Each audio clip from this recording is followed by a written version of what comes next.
The air hung thick over Belle Reve in the summer of 1851, smelling perpetually of molasses, wet earth, and the faint, metallic tang of fear.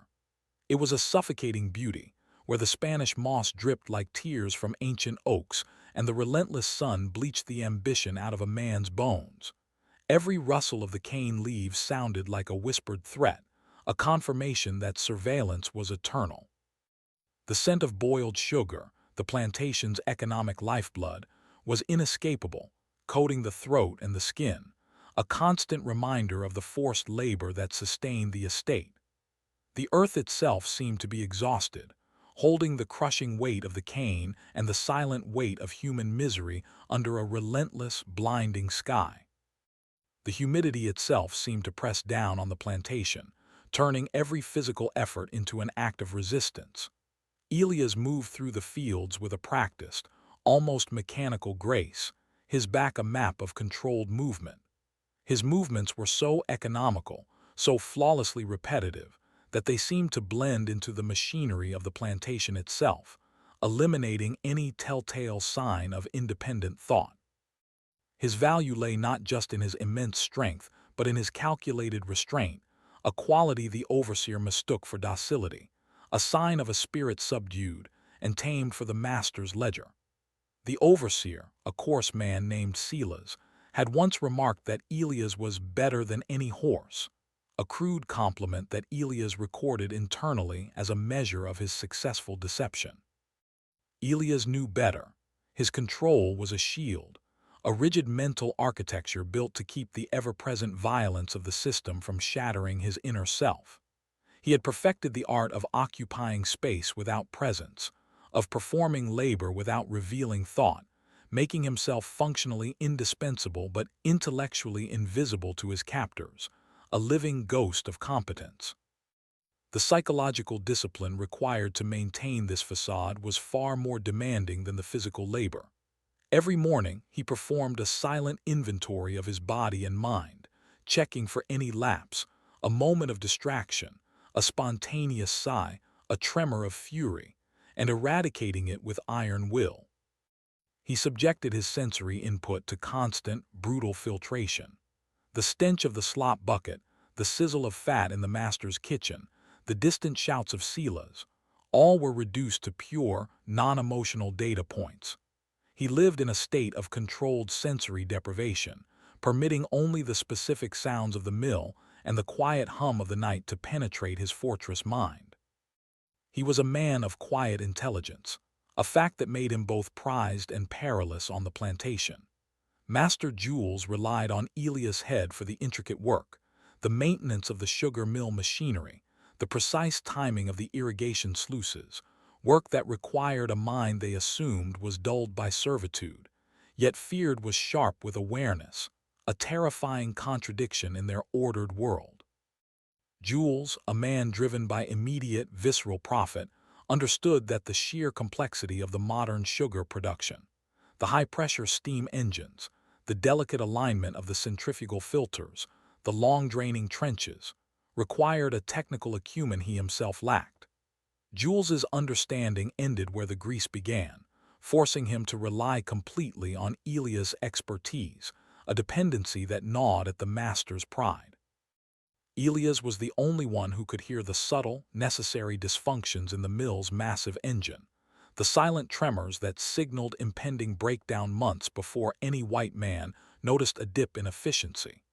He knew the age of the main boiler, the weak points in the iron pressure valves, and the cumulative fatigue in the massive main drive shaft, mapping their internal vulnerabilities like a battlefield. This awareness was a dangerous secret, a hidden sovereignty over the plantation's economic heart. 3 nights a week, under the deepest cloak of moonless dark, Elias used his knowledge of the mill's shadows and the night watchman's predictable cough to slip away. His body was a precision instrument of movement, navigating the damp, twisting paths without disturbing a single firefly or the sleeping dogs, moving by the unseen geography of memory and sound. He kept a tiny, hidden cache of salvaged paper and charcoal, items that were more valuable and subversive than any weapon. The paper, carefully smoothed and ironed to remove telltale wrinkles, and the charcoal, meticulously sharpened and wrapped in oilskin, represented the forbidden tools of liberation, the power to formalize thought and transmit knowledge beyond the reach of the spoken word, creating an archive of defiance. The oilskin wrapping itself was a critical detail, protecting the charcoal from the aggressive humidity that would otherwise turn the fragile writing medium to mud. This small act of engineering proved his relentless focus on preserving the tools of his quiet war against the environment and the slave codes, every detail a victory over the forces determined to keep them ignorant. In a dilapidated shed near the bayou, a place ignored due to its swarms of mosquitoes and the persistent smell of decay, Elias taught. 5, sometimes 6, others gathered, their eyes hungry in the gloom, absorbing the shapes of letters, the alchemy of words. It was a capital offense, an act of rebellion executed with silent chalk strokes and hushed breaths, the very air in the shed thick with the shared danger and the desperate hope of literacy. His students were the ones Elias deemed most able to endure the psychological strain of forbidden knowledge.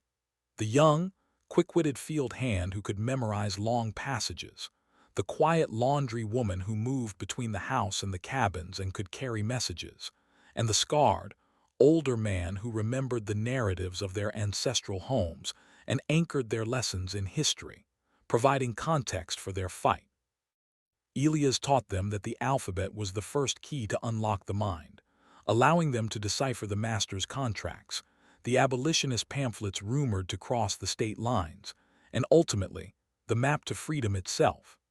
Every lesson was a calculated risk, a direct challenge to the system built on enforced ignorance, a tiny, defiant seed of self-ownership planted in the hostile, poisoned soil of Bel Rare. Madame Aurore, the master's wife, was a different kind of tyrant than her husband. Where Jules used the whip and the threat of the block, relying on pain and spectacle, Aurore specialized in slow, psychological corrosion.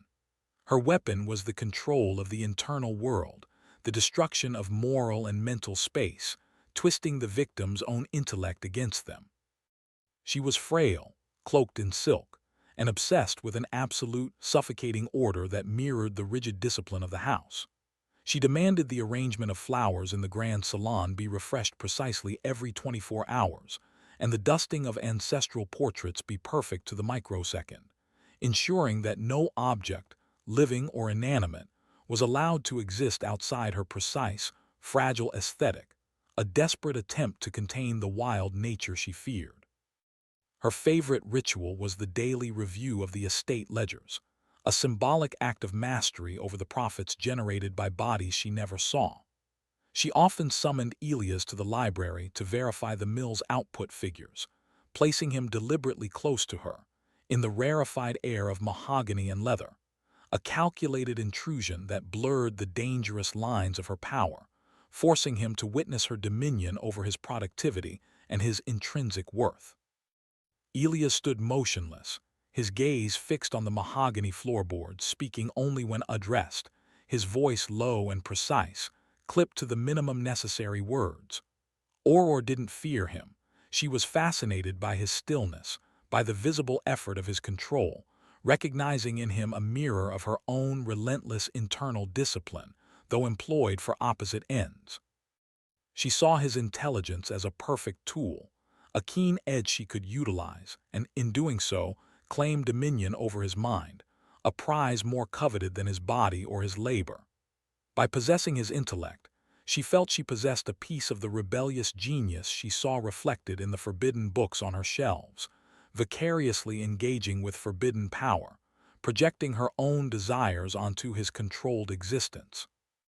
One blisteringly hot afternoon, while Elias was confirming the molasses yield in the library, Aurore's eyes drifted past the numbers and focused on a tiny smudge of charcoal beneath his fingernail. It was the residue of the night's clandestine lesson, a fingerprint of his secret life, a dark speck of rebellion on the pristine landscape of her control, a flaw she could exploit. Her expression did not change.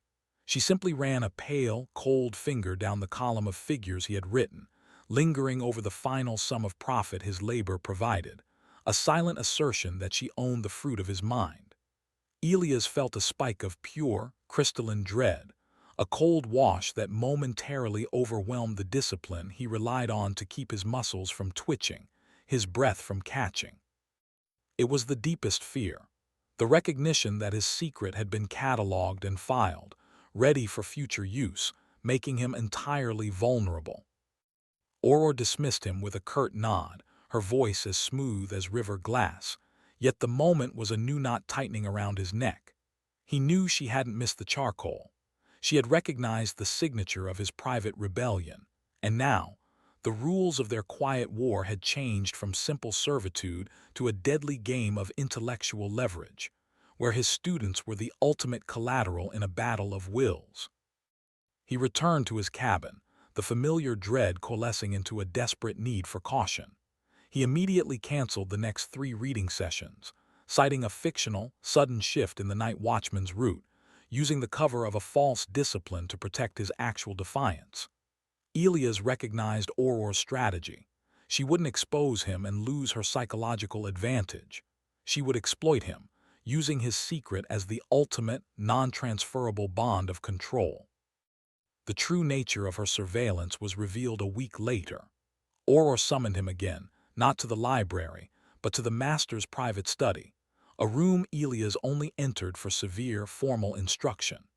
The room was heavy with the scent of tobacco and brandy, a masculine chaos that contrasted sharply with Aurora's disciplined parlor, making the intrusion feel even more significant, a forced confrontation with 2 different modes of power.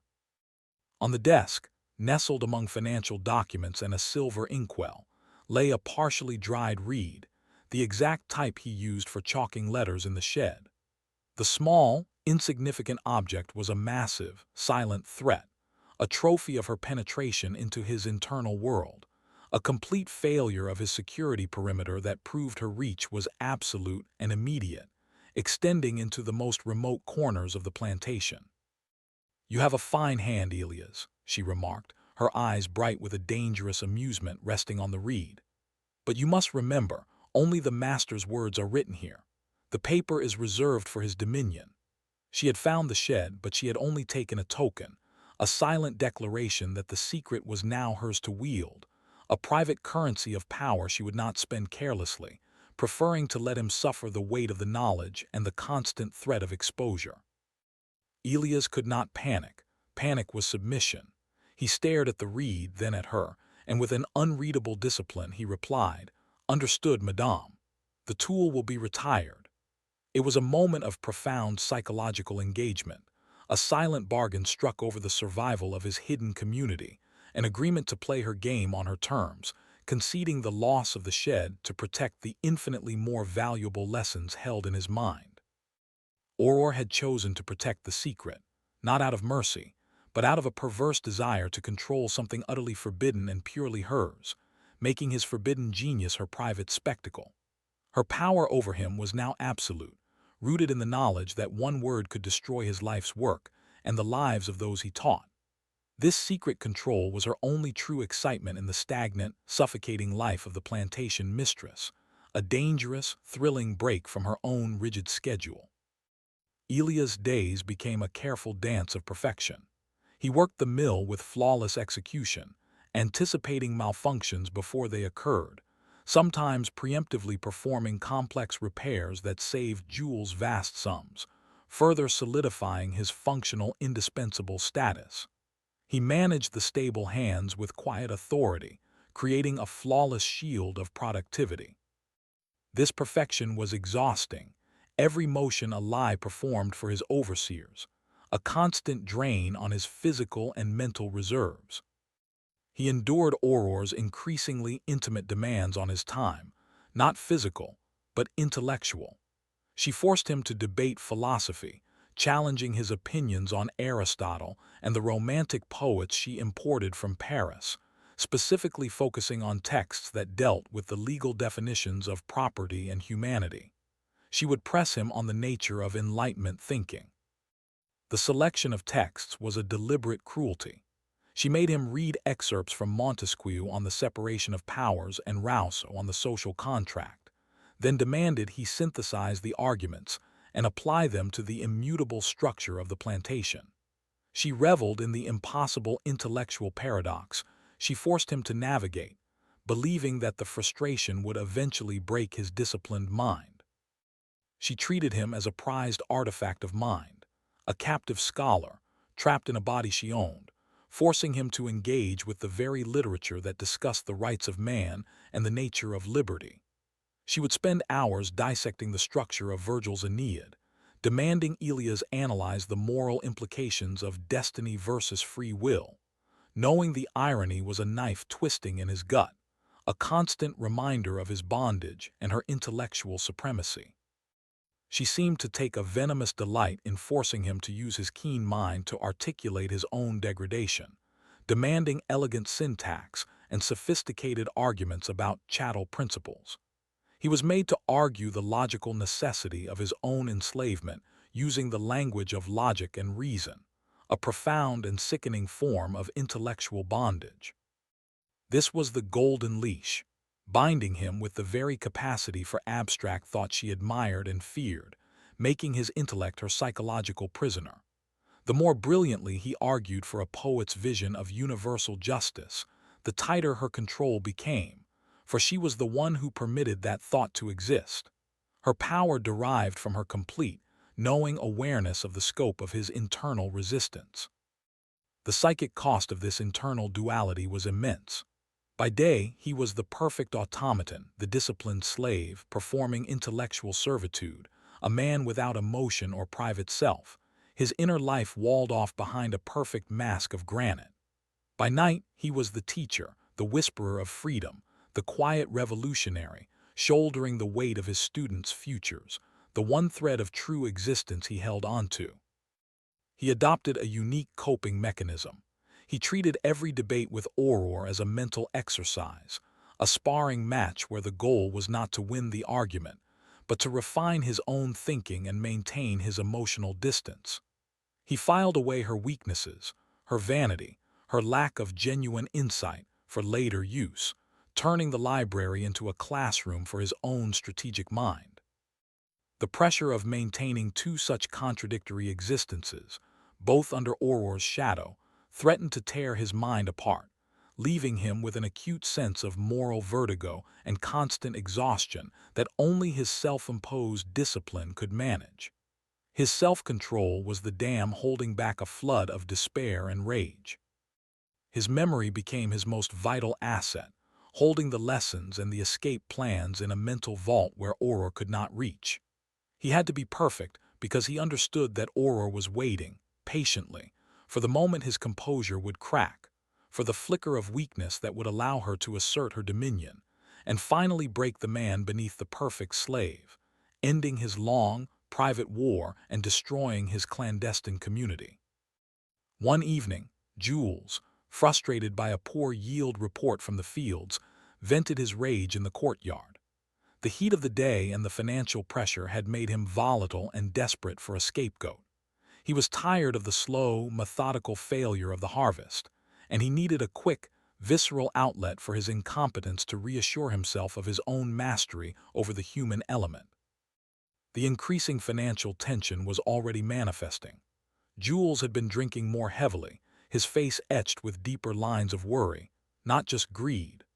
The recent, imperceptible mill sabotage was already extracting a subtle tax, forcing the mill to operate slightly hotter, demanding more fuel for the same output, an efficiency drop that Jules blamed on the heat and the laziness of the hands. The target was Jeremiah, an elderly hand whose strength was failing but whose spirit remained stubbornly unbroken, a man too old to be efficiently productive but too proud to be easily crushed by the weight of the system. The beating was brief but brutal, a calculated spectacle intended to remind everyone that the system's power was corporeal, not philosophical. The raw, screaming assertion that the whip was the ultimate source of authority, echoing the methodical violence that maintained the entire economic structure of the region, was intended to silence any latent thoughts of resistance. The rhythmic thwack was the brutal metronome of Belle Reve, demanding compliance from every corner of the plantation. Elias was forced to watch, standing rigid among the other slaves, his eyes dry, his face a mask of stone, performing the demanded subservience with inhuman perfection. His discipline held. His body did not flinch, but inside the constant low-level dread spiked into a furious, cold determination. He knew the systemic cruelty of the whipping was not just punishment, but a deliberate attempt to break the internal architecture of hope and unity, to prove that collective resistance was futile, leaving only submission. That night Elias did not go to the shed. He went to the mill, where the great iron gears sat silent and slick with grease, radiating a cold, industrial power, the only force on the plantation that responded purely to physics, not emotion. He had studied the mechanism for years, understanding its every flaw and strength, a knowledge that gave him temporary dominion over the master's most valuable asset, the literal engine of their wealth, the source of Jules's overweening power. He enacted a plan he had kept dormant for months, refined over hundreds of hours of silent observation. It was not a destructive act.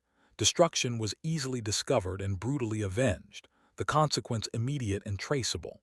It was an act of subtle sabotage, a tiny, almost invisible change to the alignment of the main crushing gears, the consequence of which would not be realized for weeks, maybe months, a revenge executed in slow motion with engineering genius. Using specialized knowledge of metal fatigue and thermal expansion, acquired through years of necessary maintenance, Elias made a microscopic adjustment to the main bearing housing with a small, specialized tool he had forged from a broken carriage axle, a tool only he could recognize by its perfectly calibrated edge.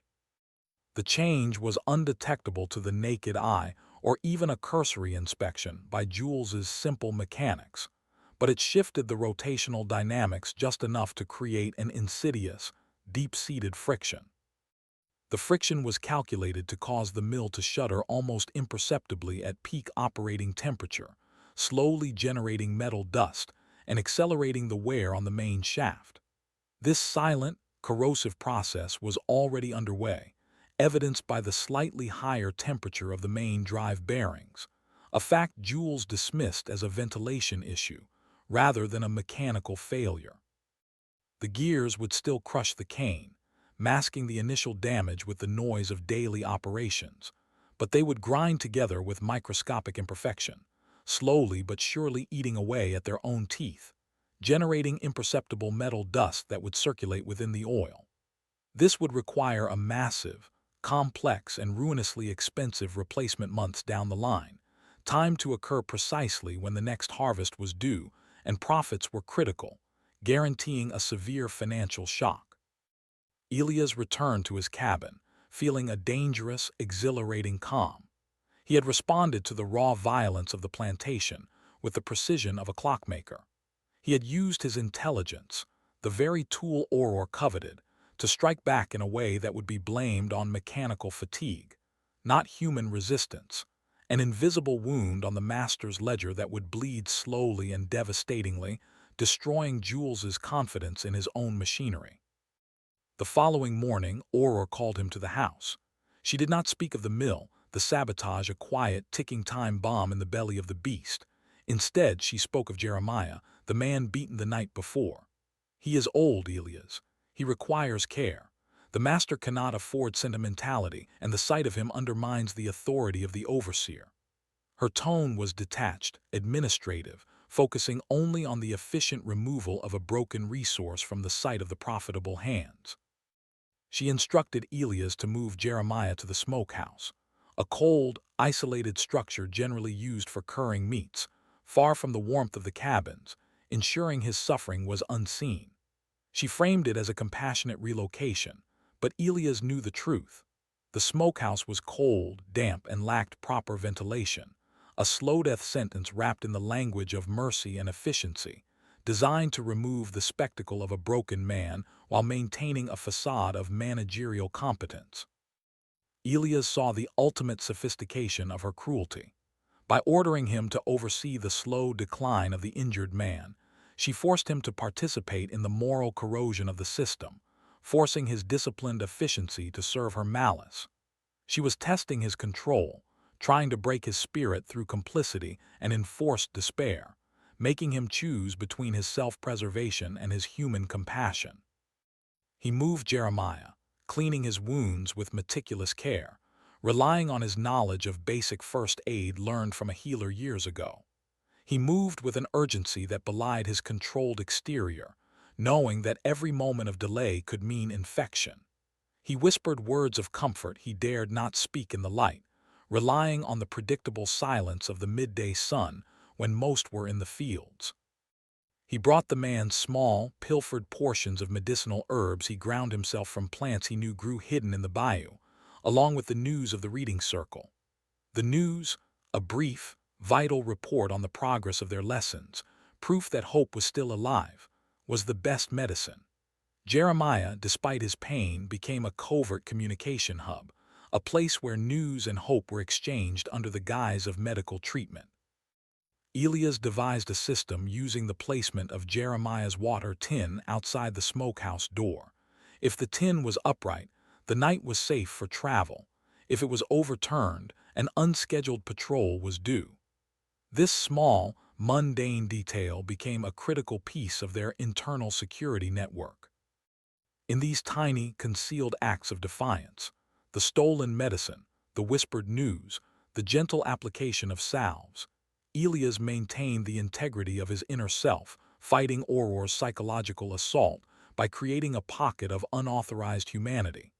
He built a small, internal sanctuary around Jeremiah, a secret garden of human kindness in the plantation's wasteland, hidden by the very schedule meant to expose him. Auror's grip tightened further. She now required Elias to spend every Sunday afternoon in the study, assisting her in classifying books for her private collection. The task was pointless, a tedious system of cross-referencing authors by continent, genre, and date of first publication, designed purely to consume his only day of rest and mental freedom, leaving him completely exhausted for the week ahead. She forced him to create elaborate index cards, written in his perfect hand, cross-referencing every edition of every volume, a monument to scholarly vanity. This intrusion was the final piece of her power structure, the golden leash fully deployed, a complete siege on his intellectual time. By monopolizing his mind and his time, she eliminated the possibility of his escape, his rebellion, or his rest. The intellectual engagement was a deliberate, subtle torment, forcing him to engage with the concepts of freedom and knowledge he risked his life to share, while simultaneously denying him the time to plan his rebellion. He cataloged treatises on the ethics of governance, all while remaining an object of property within a system that rendered him ungoverned and unfree. Elias endured the Sunday ritual with the same granite stillness he displayed in the fields, his face a perfect blank canvas while his mind was a whirlwind of calculations and geography. While his hands moved through the books, cataloging their titles, his mind was constructing new lessons, memorizing the constellations visible from the smokehouse window as navigational tools, charting escape routes not just for himself, but for the reading circle. He used the books themselves as mnemonic aids, anchoring segments of the escape route to specific geographical works, using the names of foreign cities and mythological places as reliable, non-traceable memory markers for the final journey north. He assigned each student a code name based on a Greek philosophical concept, ensuring even if they were overheard, the content of their conversation would be meaningless to a listener.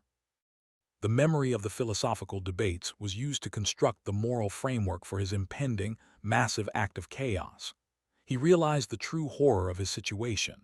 His discipline was not just a defense against the master's violence, but a necessary performance for the mistress's sanity.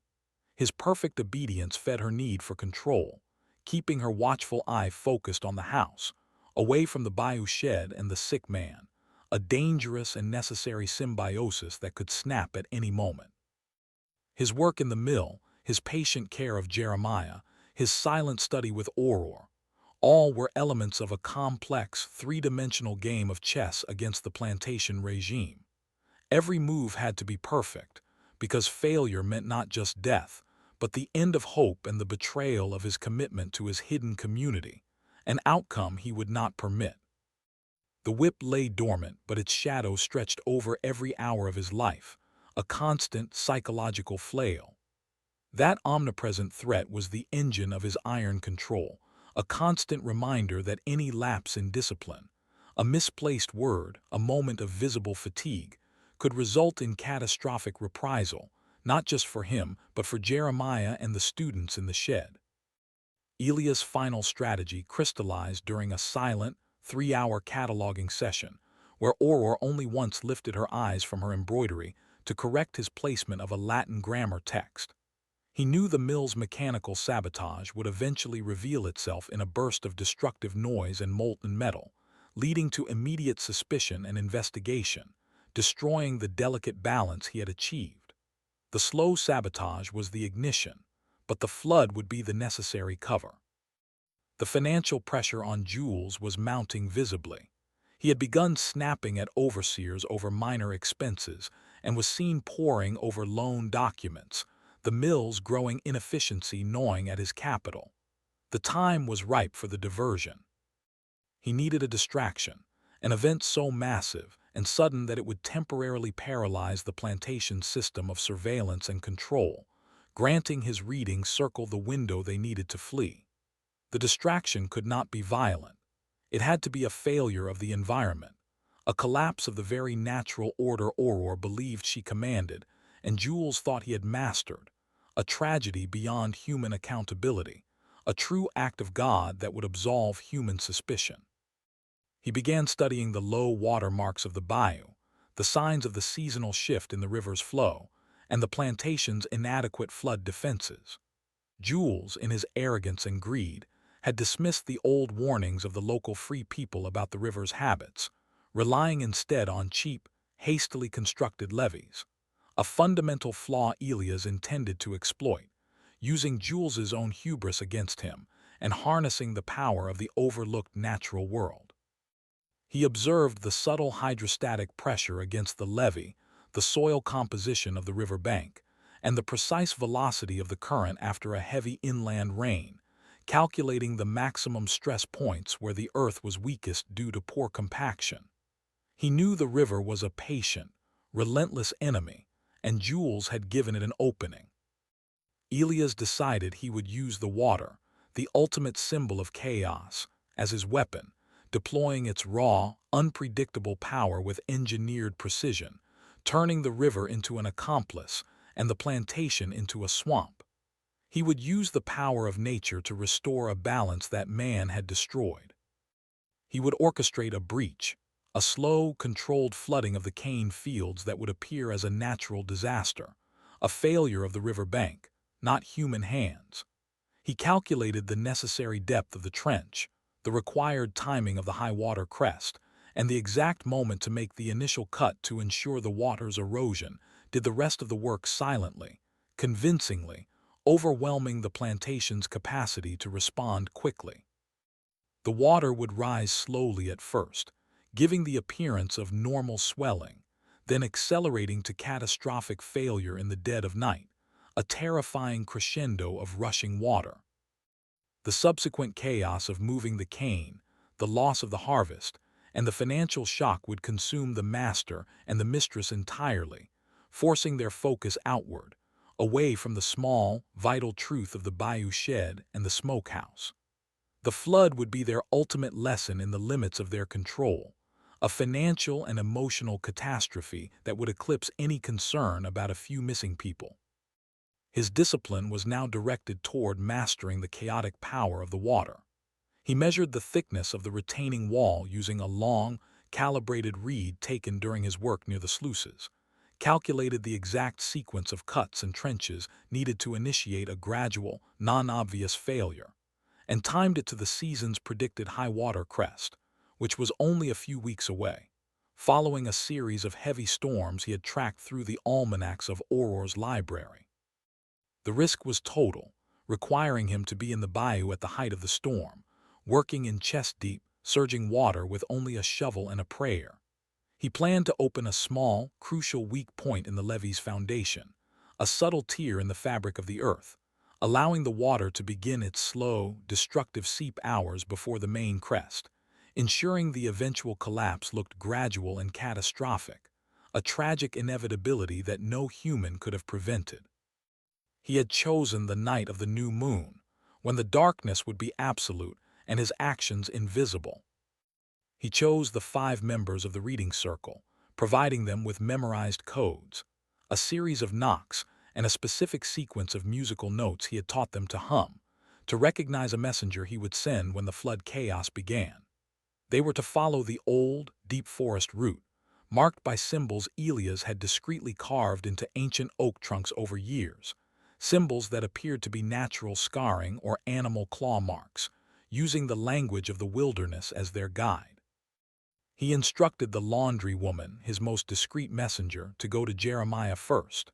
Jeremiah would then use a system of coughs, 3 short, 1 long, 2 short, to signal the chosen 5 in the cabins that the final move was imminent. His illness was now their secret language, turning his suffering into a tool for freedom, a last act of resistance that gave his pain a purpose. He realized he would have to wait behind, overseeing the futile effort to save the mill, standing by Jules as the water consumed his wealth, maintaining the stone of certainty facade long enough for their tracks to be completely washed away by the water's furious current. His knowledge of the machinery would make him invaluable during the salvage effort, ironically becoming the final, indispensable servant of the system he was destroying by seeming to protect it. Elias had become the stone of certainty himself, a monument of control dedicated to freedom.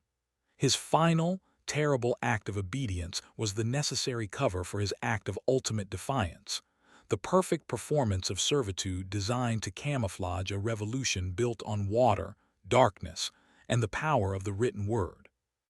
His body would remain, his mind perfectly subservient to the master's commands in the moments of chaos, but his heart would already be running toward the north with his students, having found true freedom in the absolute sovereignty of his own disciplined will. The cane fields would drown, but their spirits would fly free.